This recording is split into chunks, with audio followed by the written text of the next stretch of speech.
Келесі бірінші есеп суретке қара, боялмаған бөлігін көрсететін үлестерді ата. Оларды кему ретімен жаз. 25-тен 10, 25-тен 9, яғни бұны қалай тапсақ дейтін болсақ, фигураларда қанша тор көз бар, иә?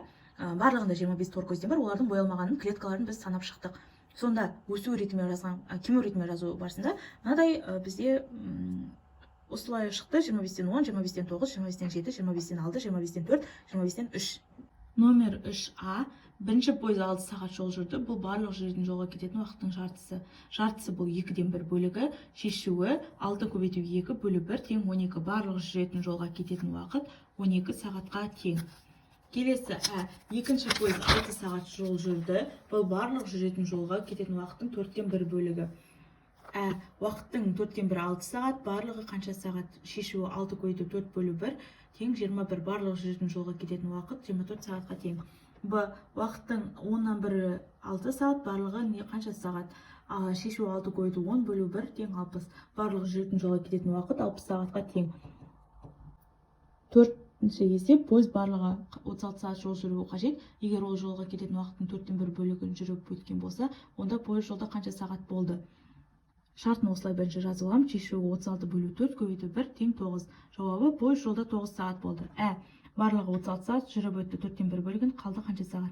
Шешуі 36 бөлі 4 көбейту 1 тең 9. 36-тан 9 азайтқанда 27. Пойыз тағы 27 сағат жүреді. Номер 5. Уақытты анықта. Тәуліктің 4-тен 1 бөлігі, тәуліктің 6-тан 1 бөлігі, тәуліктің 8-ден 1 бөлігі, тәуліктің 3-тен 1 бөлігі. 4-тен 1 бөлігінде 6 сағат, 6-тан 1 бөлігінде 4 сағат, 8-ден 1 бөлігі 3 сағат, 3-тен 1 бөлігі 8 сағат. Бос орынды толтыр дейді. 8 бұл 16 санның 2-ден 1 бөлігі, 3 бұл 27 санның 9-дан 1 бөлігі, 4 бұл 16 санның 4-тен 1 бөлігі, 2 бұл 16 санның 8-ден 1 бөлігі. 6. Ұзындығы мынадай кесінділерсіз.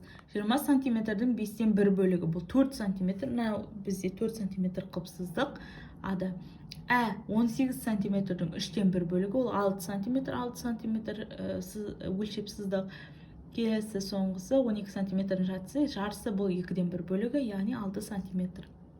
7-ші есеп. Шоколадтың суретіне қара. Алия мен сырым оны қанша тең бөлікке бөлді? Алия шоколадты тең 3 бөлікке бөлді, сырым тең 6 бөлікке бөлді. Осы шоколадты 2, 3, 4, 6, 9, 12, 18, 36 бөліктері бөлуге болады. 8-ші есеп.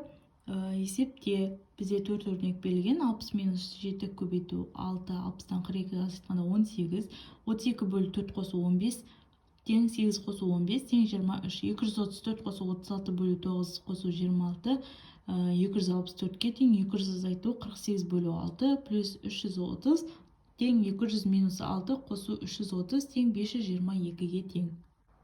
9. Түрлі түсті қағаздан 1-3 дөңгелек дайындап, бүктеу арқылы оларды бірнеше 2, 4, 8 бөлікке бөл. Бүктеу сызығы бойымен қиып ал. Ою немесе өрнектер ойластырып, оларды құрастыр. Неме осылай сызып алдым. Бірінші, екінші, үшінші дөңгелек. 10-шы есеп. 2004 жылдың ақпан айында 5 жексенбі болды. 2004 жылдың ақпан айы 29 күннен тұрды. 16 ақпан аптаның қай күніне тура келген еді? 16 ақпан аптаның дүйсенбі күніне тура келген.